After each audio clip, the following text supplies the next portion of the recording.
El placer de viajar. Con Carmelo Jordá y Kelu Robles. Kelu Robles. Carmelo Jordá. Muy buenos días, tardes, noches o lo que sea cuando nos estéis escuchando. Bienvenidos a este nuevo episodio del Placer de Viajar. El mejor podcast de viajes, lo digo así ya marcando puntos porque, en fin, es que es así. La ocasión lo merece. Exacto. El mejor podcast de viajes del mundo, al menos desde que el 9 de octubre de 1238, Jaime I el Conquistador, que en Valencia le conocemos como Jaume I, un poco así como, claro, como más de confianza, tomase la ciudad de Valansilla, que se llamaba entonces. A partir de ese momento se la llamó Valencia y a partir de ese momento también se convirtió en una de las ciudades más importantes no solo de la Corona de Aragón, sino de toda la España cristiana. Y hoy sigue siendo una de las ciudades más importantes de España. Ya sabéis que es una ciudad, una zona que lo ha pasado muy mal, pero que a nosotros nos encanta y a la que queremos volver. Así que nos hemos buscado buenas excusas para hacerlo. Si hace tiempo lo hicimos ya en su día con el foco en lo gastronómico, hoy nos vas a proponer, Carmelo, un recorrido más enfocado hacia el arte, la arquitectura. Sí, que los tiene y además en una cantidad y calidad que yo creo que no se sabe demasiado bien fuera de Valencia. Es decir, no se aprecia la ciudad por todo eso que tiene. Y además, pues queremos aprovechar para lanzar un mensaje importante, que es que después de que pasen cosas malas en los sitios, es precisamente cuanto más hay que ir, porque lo que más puedes ayudar es viajando allí y gastándote tu dinerillo. Y bueno, pues eso a la gente, en este caso de Valencia, de cerca de Valencia, los muchos de toda esta zona damnificada por la Dana que trabajan en Valencia, pues la forma que hay que ayudar claro es esa, ir allí y gastarse las perricas en sí, hacer interesarnos por ellos, sí, también. Al final, o sea que... Y aparte de eso vamos a tener una segunda parte en la que después de ir a Valencia, vamos a ir a Valparaíso, que no lo hemos hecho aposta, pero nos ha quedado muy bien. Vale, Carmelo, vale. Sí, vamos a Valparaíso porque también es otra ciudad que a nivel arquitectónico es loquísima, merece muchísimo la pena, como sabéis está en Chile y es también la capital cultural del país. Así que, bueno, os daré un recorrido que espero que os guste y os anime a conocer en vuestro viaje a este país. Seguro que les encanta y seguro que a mí también me encanta y me anima a conocer Chile, que es otro de los sitios que estoy deseando tener la oportunidad de ir. ¿Empezamos? Vamos allá.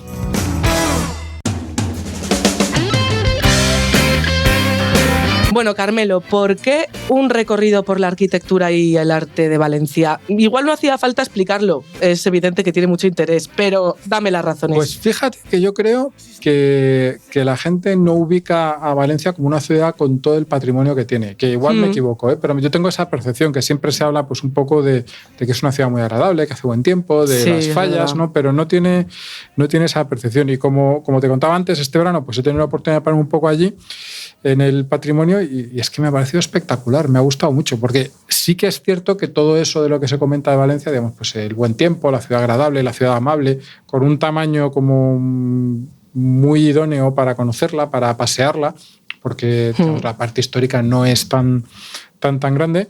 Pero es que luego hay un montón de cosas chulísimas. Sí, además es que esto que cuentas me ha pasado a mí. Yo he ido siempre las primeras veces a Valencia por otras cuestiones, porque es una playa muy cercana a Madrid, ¿no? Claro. El sol, lo agradable de su tiempo, sus fiestas. Y también la última vez que fui dije, tengo que conocer ya esta parte del patrimonio. ¿Tú qué selección nos harías hoy aquí? Vamos a hacer una selección que es completamente personal, así que no se me enfaden ustedes, no me digan, oye, ¿no has dicho no sé qué? Pues sí, además me voy a dejar muchas cosas fuera, porque aquí tampoco estamos 7 horas, pero que empieza, eso sí, en mi edificio preferido de Valencia, que es además uno de mis edificios preferidos de España y que siempre digo, y estoy dispuesto a defenderlo donde sea, que es uno de los edificios góticos más bonitos de España. Uf. Me has dado la patata por la Catedral de León. Pero venga, continúa. He dicho uno de los más, pero especificando un poco más. De lo que se refiere a gótico civil, o sea, dejando aparte iglesias, yo creo que es el edificio más bonito de España, que es la Lonja de la Seda. Ajá, sí, es precioso. Es una auténtica maravilla. A mí me gusta mucho el exterior discreto que tiene. La verdad es que no parece luego lo que te vas a encontrar dentro, ¿no? Es así que ves un edificio como gótico, obviamente ves que es muy antiguo, te parece bonito, pero no ves esto. Pero luego entras y pasas por un patio que sinceramente es como para quedarse a vivir. Además que es el típico patio con no recuerdo ahora si son naranjos o limoneros, pero me parece que son naranjos, que me parece un detalle, hombre. Sí. O sea, como hay un poco de cítrico en Valencia, con el olor que tiene que dejar la azahar ahí cuando esté en flor. Y luego llegas a lo que, digamos, el plato fuerte del asunto, que es la sala más grande de la Lonja, que es una sala con varias columnas así como en espiral hacia arriba, que luego se abren y esos brazos que dibujan la espiral se abren en las ramificaciones de la bóveda, y de verdad es una auténtica maravilla. No solo por la arquitectura, sino por, aunque esto también es la arquitectura, por la luz. Es una sala que tiene unas vidrieras así muy grandes, no con dibujos, no coloridas, pero que dejan pasar una luz que me encanta. Bueno, la luz de Valencia en general... Bueno, tiene un nombre de filtro de Instagram, Valencia, por algo será. Efectivamente, por algo será, pero es una luz muy bonita. Pero allí dentro de la Lonja hay una luz preciosa. Es una visita además de lo más sencilla y cómoda, y puedes estarte muchísimo tiempo allí disfrutando de ese hueco. Y de hecho siempre ves en esas ventanales grandes que tienen como unos pequeños banquitos, siempre ves a gente allí sentada disfrutando. Yo de verdad... luego arriba tiene otra sala con un artesonado muy bonito, pero esa sala con las columnas y con esa bóveda tan maravillosa, de verdad que es de lo más bonito que se puede ver en España. Y cada vez que voy hago fotos, y cada vez que hago fotos me doy cuenta que son muy parecidas a las anteriores, pero no puedo dejar de hacerlas. Yo completaría esa visita, fíjate, cuando fui al Museo de la Seda de Valencia. Está en el Colegio del Arte Mayor de la Seda, porque ahí te puedes impregnar también de la importancia, ¿no?, que tenía este elemento en la tradición, en la industria de la ciudad, y sí, es una visita también preciosa que te enseña pues todos los elementos también de elaboración, con gente que te hace una muestra en directo, y es otra de esas cosas que mucha gente no conoce. Y lo bonito que es ver una ciudad en la que había comercio, y claro. Eso. Y me encanta ver esas cosas. Las ciudades con comercio eran siempre ciudades más ricas, y diría que incluso más libres y más cultas, porque conocían a gente de muchos lados y todo eso. Así que es un símbolo también muy bonito. ¿Por dónde quieres que continuemos el recorrido por Valencia? ¿Por cercanía, por estilos, por épocas? Porque hay para elegir. Pues yo, mira, me apetece hacer una cosa por épocas, que va a ser como muy genérico, es decir, tampoco que nadie espere aquí exhaustividad. Pero, por ejemplo, moviéndonos pues en esto por épocas, hay cosas más o menos alrededor de los cientos de años de la Lonja que vale mucho la pena conocer. Entre ellas, las dos puertas monumentales de la muralla que todavía quedan en la ciudad, que son las de Serranos en plural, y la de Quart. Y las dos, la verdad es que son muy bonitas, son realmente espectaculares, son gigantescas. Yo no recuerdo que en España, igual debe haberla, pero diría que solo la Puerta de la Bisagra en Toledo tiene, digamos, esa monumentalidad, ¿no? Quizá la de la Bisagra es más bonita por ese escudo tan grande que tiene y tal, pero estas son realmente monumentales y son, bueno, pues testimonio de esa época medieval. La catedral es un poco anterior, pero bueno, la vamos a incluir en este bloque. Sí. Es gótica, pero es un gótico peculiar, porque normalmente hablamos antes del gótico de la Catedral de León. El gótico es un estilo que se define por la búsqueda de la altura. De todas las cosas, es decir, las iglesias góticas suelen ser iglesias altas, en cambio la Catedral de Valencia es muy bajita, tiene muchos añadidos posteriores, y luego yo la conocí siendo muy niño, cubierta tenía toda una cubierta interior casi como de yesos, pero muy historiados, que se retiró en su día y que era, creo que del siglo XIX o finales del XVIII, no me acuerdo muy bien, pero bueno, es una cosa curiosa porque los que ya vamos teniendo una edad hemos podido ver dos catedrales completamente distintas. Ahora no es quizá tan espectacular como, por ejemplo, la de León, por hacerte un poco la pelota, pero sí que la verdad es que a mí me parece muy bonita y muy peculiar, tiene un estilo muy personal. Nota importante. Ya sé que me has hecho la pelota para que no me duela lo que vas a decir. No, pero es que esto es así, es decir, esto no tiene ninguna discusión. Otro podcast aparte para discutirlo. En la Catedral de Valencia está nada más y nada menos que el Santo Grial. Vale, no voy a decir nada. Que allí le llaman el Santo Cáliz, que es el cáliz, efectivamente, que usó Jesucristo en la última cena. Y como te he dicho, pues es que esto lo dice la Santa Madre Iglesia, ¿no? Que no pille este enfado de los oyentes, que sepan que es que también en León decimos que tenemos, porque claro, para nosotros también lo tenemos, como dice Carmelo, el de Valencia, pues para ellos también el Santo Grial, o sea que... No. No, pero oye, no. excusas, está bien que haya ahí oye, para que vayan a visitarlo Está y bien que comparen. vosotros tengáis el santo grial de Hacendado y en Valencia está el auténtico Unreal y positivo. Bromas aparte, la capilla en la que está es muy curiosa y bueno, pues es una reliquia reconocida por la Iglesia y tal. Yo creo que es algo que vale la pena ver. También está en la catedral algo un poco más llamativo que el santo, o más grande, mejor dicho, que el Santo Grial, que es el Miguelete. Por cierto, he de decir que me gusta más cómo se llama en valenciano, que es el Micalet, y como que suena mejor. Oye, hay cosas que es al revés, que suena mejor en castellano, pero esto, Micalet, me gusta mucho más que en valenciano. Bueno, pues el Micalet o el Miguelete es el campanario que es enorme. Yo creo que es el campanario más gordo que he visto en ninguna iglesia, porque es muy grueso, es bastante alto. Sí, se puede visitar, creo, además también. Se puede visitar, hay una escalera muy empinada y razonablemente estrecha, que en la que vas bien hasta que llega alguien en la otra dirección y ya ahí hay como ciertas apreturas. Y iba a hacer un chiste sobre si pasase Rejón por esas escaleras, pero vamos a dejarlo correr. Y bueno, lo bueno de la visita al Micalet es que aparte de esa escalera así como un poco sufrida, desde arriba hay una vista preciosa de todo el centro de la ciudad, porque claro, está en mitad del centro histórico, entonces ya a una altura, pues eso, creo que eran 50 y pico metros, una altura como no es demasiado alto, pero es una altura que justo quedas por encima de todo, ¿no? Claro. Y está francamente bien. Ya que has hablado de gótico, imagino que la siguiente época, ¿no?, artística sería ya el Renacimiento. Vamos por ahí más o menos, porque el siguiente edificio del que quería hablar, que es también muy, muy, muy bonito, es el Palacio de la Generalidad, que además está enfrente de la catedral. La catedral tiene así como unas formas un poco raras y en una de estas puertas que hay, que es, por cierto, la puerta donde se hace el Tribunal de las Aguas, que es una cosa curiosa, pues justo enfrente está el Palacio de la Generalidad. Es un edificio con elementos góticos o más gótico, pero con muchos elementos renacentistas. La verdad es que desde el exterior sobre todo un edificio renacentista y es un edificio muy, muy bonito. Se puede visitar, que es una cosa curiosa, porque es el Palacio de la Generalidad, está la presidencia, digamos, hay oficinas allí de la Generalidad. Se puede visitar, pero hay que pedirlo antes, así en plan por enviar un correo, mandar un teléfono, o sea, llamar por teléfono. Claro. Pero puedes visitarlo y te buscan un hueco y se puede ver, y la verdad es que es un edificio maravilloso. También tenía algunas salas así como salas especiales de juntas, no sé, con unos artesanados espectaculares. Oye, pues está muy bien saberlo, yo no lo sabía, así que la próxima me apunto para visitarlo. Hay que hacerlo con antelación, esto no es que llegas allí, pero sí. Sé que estamos dedicando a la arquitectura, al arte de Valencia este podcast, pero ¿qué te parece si nos pones un poco ojos a toda esta zona? Porque es el casco histórico, digamos, monumental de Valencia. ¿Cómo y la es? verdad es que es un casco histórico muy bonito y con mucho encanto. Y esta zona, hay varios barrios por allí, lo que le llaman la Ciudad Vieja,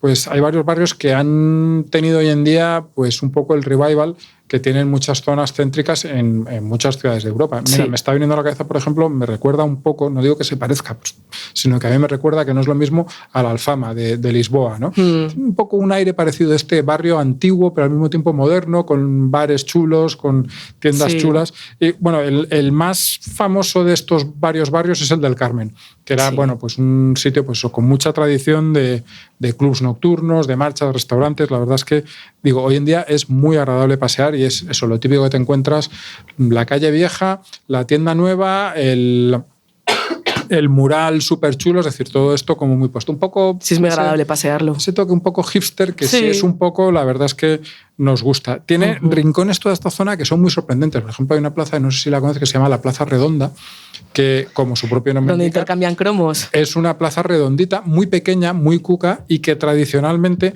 era el sitio donde se vendían los hilos y los botones, tipo, un poco como aquí en Madrid, la zona de Pontejos. A mí yo la conocí también en su día cuando estaban los puestos más tradicionales. Ahora han hecho una reforma porque aquello se caía. Y bueno, bien, está bien, pero aquello... Sí, porque está semicubierta por los lados, pero es muy pequeñita, es verdad que es una joya que si no te esperas y te la encuentras... Un sitio delicioso. Y luego se me estaba pasando, y aunque no está exactamente en nuestra zona, pero hay que hablar de otro monumento de los más impresionantes de Valencia, creo yo, que es otro edificio en este caso, el Palacio del Marqués de Dos Aguas. Hoy en día es el Museo Nacional de Cerámica, de hoy en día desde hace bastante tiempo. Y yo creo que es una de las fachadas más apabullantes de España, sobre todo en un edificio que era la casa de un señor, para que nos entendamos, que era una vivienda, no era no sé, una universidad. Tiene una fachada absolutamente rococó, espectacular, de alabastro, con esculturas de alabastro, y es una auténtica exageración. Realmente es lo típico que llega allí la gente y se la enseña y dices, mira, a mí la verdad es que este estilo arquitectónico como que no me gusta mucho, porque el rococó no es el que hoy en día, digamos, nuestra sensibilidad es de otra forma. Pero es que es impresionante, es un comentario normal. Dentro hay este museo que he dicho, es bastante bonito, y todo el edificio en sí, la verdad es que es un edificio, a mí me parece como muy valenciano, ¿no? Porque la pared tiene un color así como rojizo, fuerte. Sí, existe el estilo valenciano en arquitectura y demás. Sí, en varias cosas. Las ventanas son muy historiadas, bueno, en fin, a mí me parece como muy propio. ¿Qué te parece si ahora damos otro salto en el tiempo? Salta Carmelo. Yo sigo hilando como puedo. Hoy vamos con todo. Pues el caso es que desde este palacio, que es bastante más antiguo, quiero pasar a la Valencia modernista, que, por cierto, en el modernismo es un estilo que deja muchísima huella en la ciudad. Hay muchísimos edificios que son modernistas, incluso muchas casas particulares que tienen ese estilo modernista, pero sobre todo hay dos mercados, no uno, sino dos, que para mí son también de los más bonitos de España. Y yo creo que eso no me lo vas a discutir. No, estoy de acuerdo. Bueno, el primero es el de Colón. Es un estilo como modernista, pero además muy descarado y muy atrevido, ¿no? Porque es así con formas realmente, iba a decir, un poco exageradas, ¿no? Además hay una cosa que a mí me gusta, es muy decorativo, realmente el edificio, ves como hay muchísimas de las partes son decoración. Y luego me gusta mucho cómo mezcla materiales muy distintos. O sea, efectivamente hay, como es típico en el modernismo, muchas cosas como de azulejo. Creo recordar que hay incluso trencadís, que le llaman en Cataluña, que es este azulejo roto con el que se hacen así detalles. Pero hay también ladrillo, hay hierro. La verdad es que es un edificio muy curioso. Tiene una antigua, como una bóveda, como un poco en el estilo de las estaciones de tren de finales del siglo XIX, así de hierro, y la verdad es que es muy bonito. Hoy en día, eso sí, ya no es un mercado tradicional, lo fue hasta no hace tanto, sino que, bueno, pues es el típico sitio con restaurantes, alguna tienda. Cafeterías. Exacto. Es muy agradable, la verdad. Sí, a mí me gusta, pero es verdad que prefiero el otro mercado que sé que me vas a nombrar, que es el mercado central, porque ese sí que conserva la actividad. Efectivamente, la actividad como muy tradicional. Sí. Es decir, es que la verdad es que es un mercado de los de toda la vida, con puestos de los de toda la vida. También hay algún puesto que ya, bueno, pues algún puesto de chefs de alta cocina. De cosas para turistas también hay algunos, pero hay muchos puestos que son muy tradicionales y en los que ves que va a comprar la señora María, que vive allí cerca y sigue yendo allí a comprar.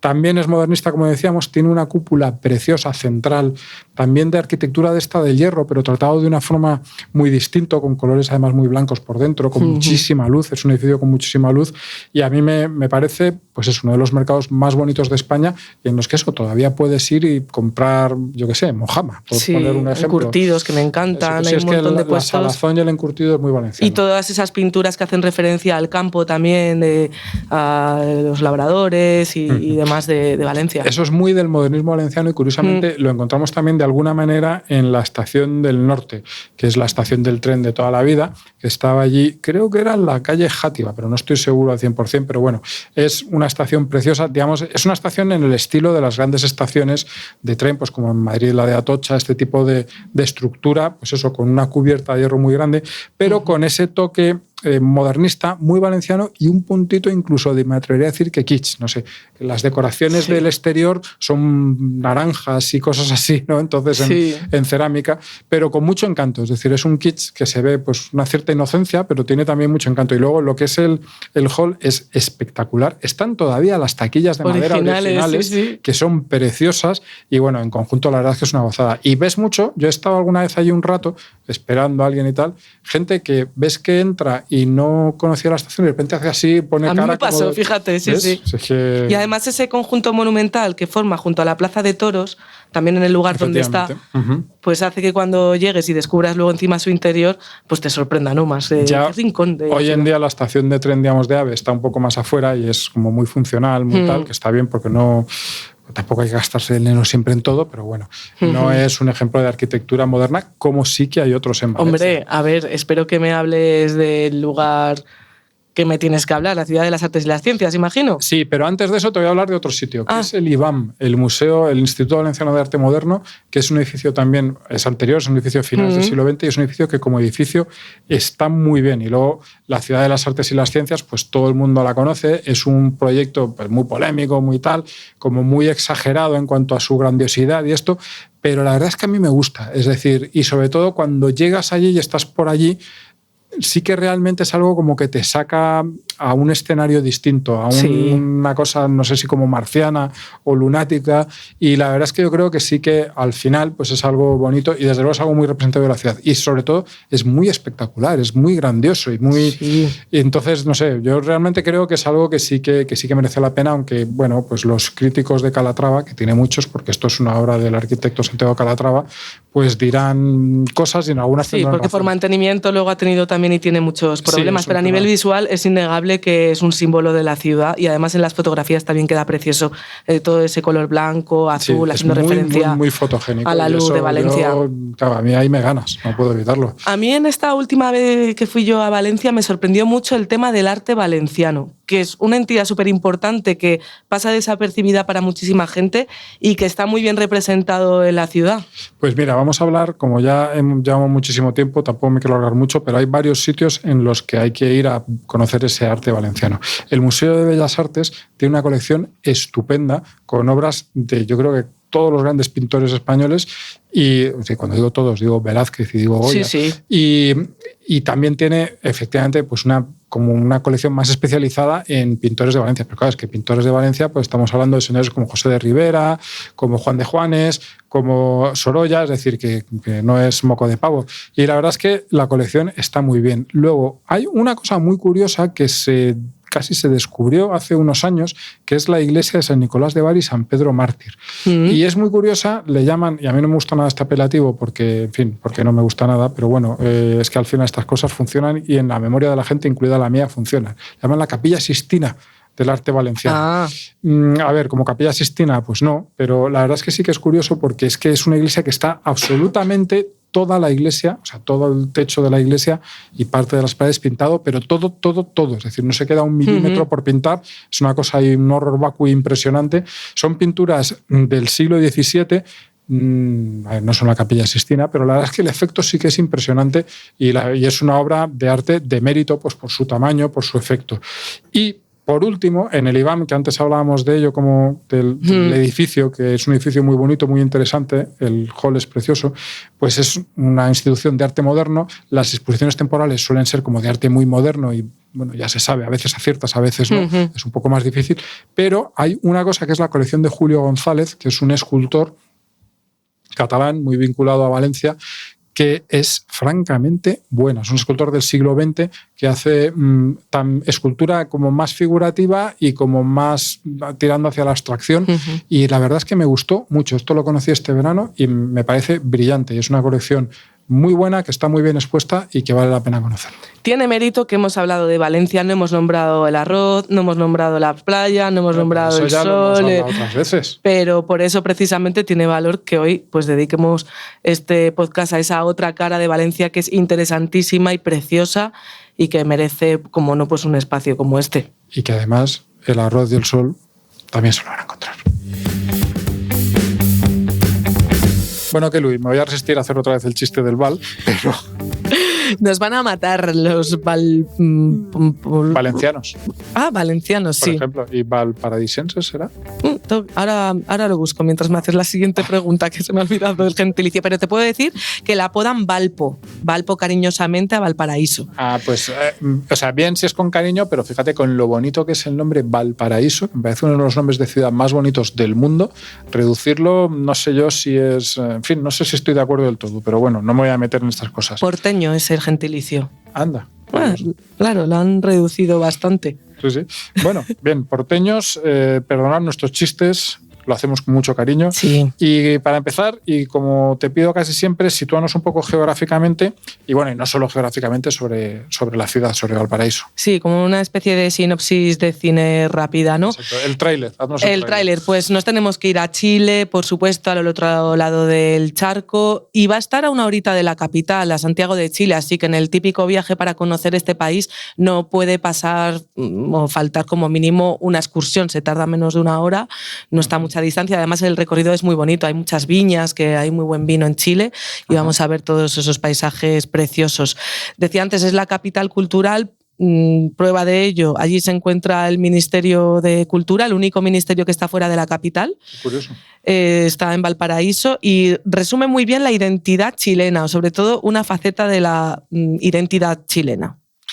Me vas a tener que explicar más eso de la identidad chilena y cómo la representa la ciudad, pero antes dime, ¿está en la costa? Duda de ignorante perdido que debería haber consultado antes. Sí, bueno, esto es súper importante. La costa y el desarrollo de la propia ciudad se debe precisamente a que está ubicada junto a un puerto que ha sido el motivante, claro, de tanto desarrollo económico, cultural. Las ciudades de puerto, yo diría que si una representa esta cosa buscavidas de puerto, una buena ciudad que lo representa es Valparaíso, sin duda. O sea, es que hay otras como Nápoles, Génova, que siempre cuando uno piensa en ese puerto, pues piensa en otras cosas asociadas y un tipo de gente Marsella, asociada. Si me permite claro, añadirla.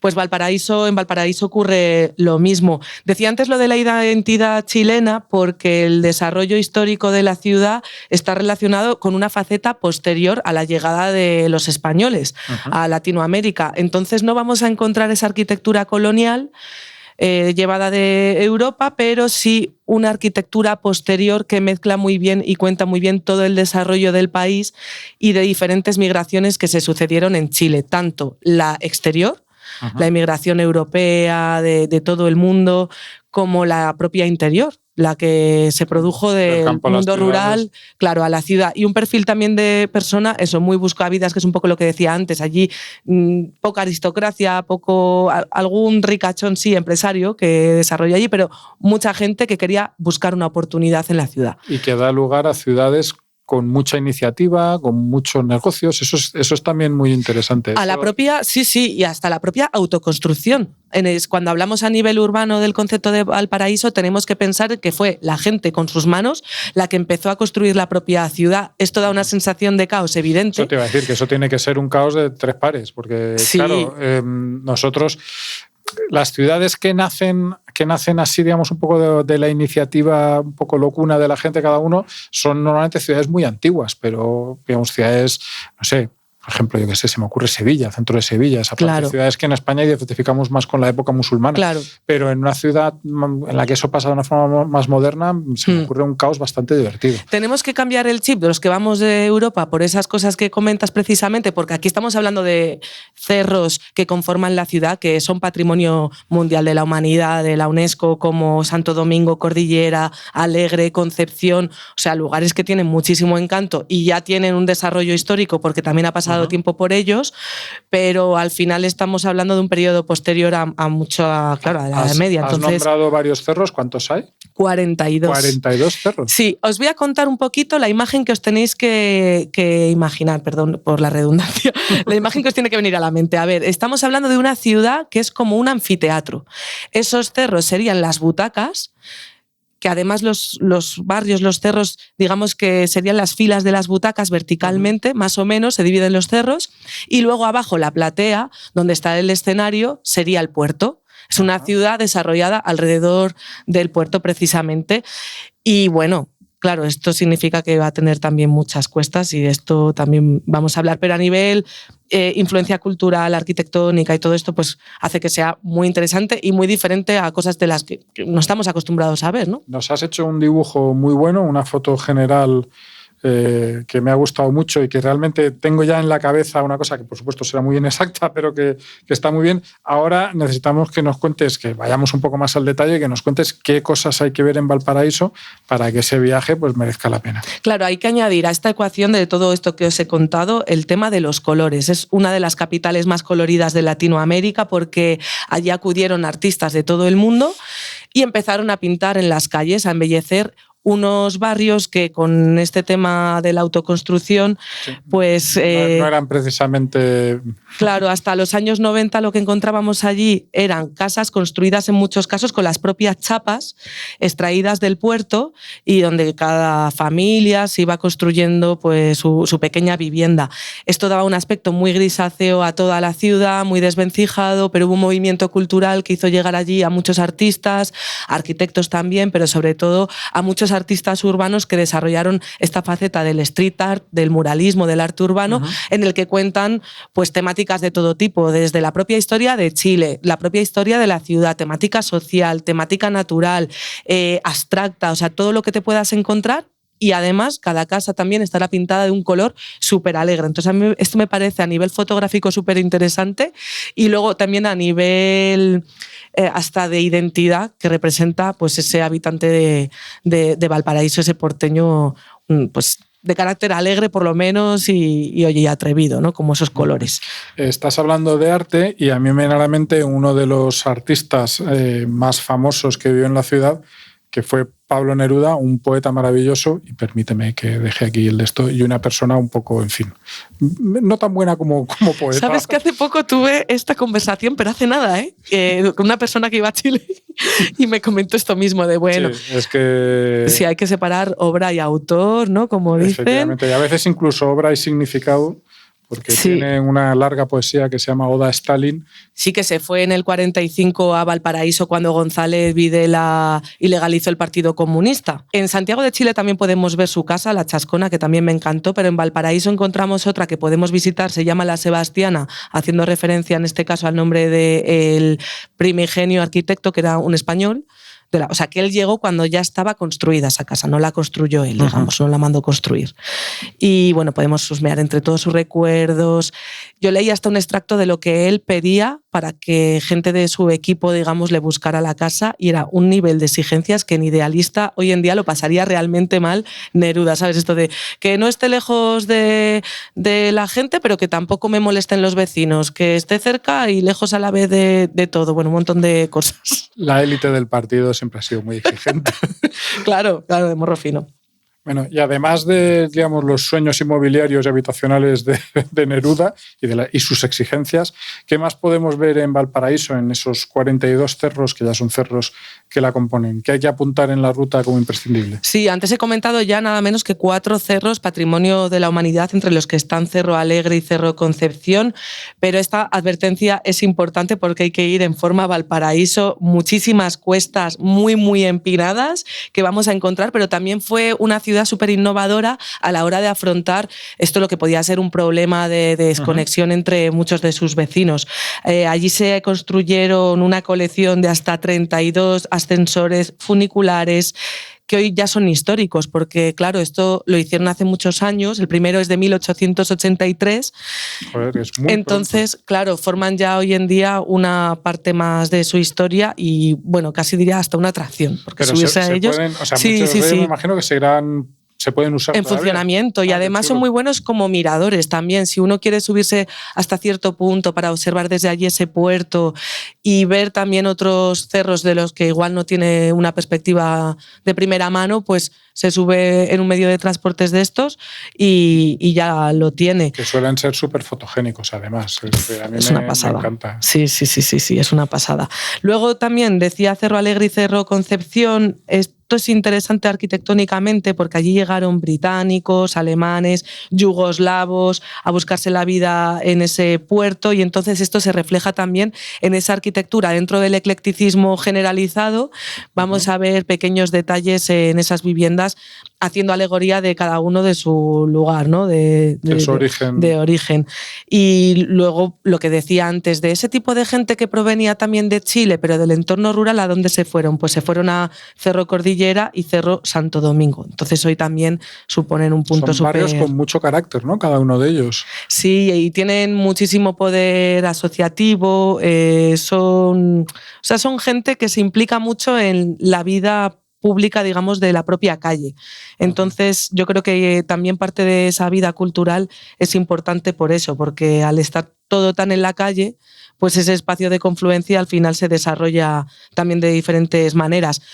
como historia de la ciudad, además de todo esto, claro, hubo un boom muy grande hasta un momento dado en el que llegó el declive económico de Valparaíso, que fue cuando se construyó el Canal de Panamá. Ajá. Claro, hasta entonces todos esos barcos que querían irse, por ejemplo, a la costa oeste de Estados Unidos, pues tenían que ir por el Estrecho de Magallanes, hacer toda esa ruta. Todo Chile, y supongo que si será un puerto importante, pues muchos pararían allí. Y pararían. Pero bueno, hubo una persona, un arquitecto, que posteriormente, dentro de este declive, recuperó bastante la ciudad, el cerro de Playa Ancha concretamente, se llama Esteban Harrington, ahí le rinden la verdad que tiene muy buen recuerdo de los guías, siempre llevan a este cerro porque construyó una nueva identidad en la ciudad más neogótica, más parecida a San Francisco, porque también se refleja mucho la llegada de esa gente, y de hecho llaman a este cerro la pequeña San Francisco, o sea que está muy curioso también en esa mezcla darse un paseo por allí y de repente parece que está uno en Estados Unidos. Qué bonito.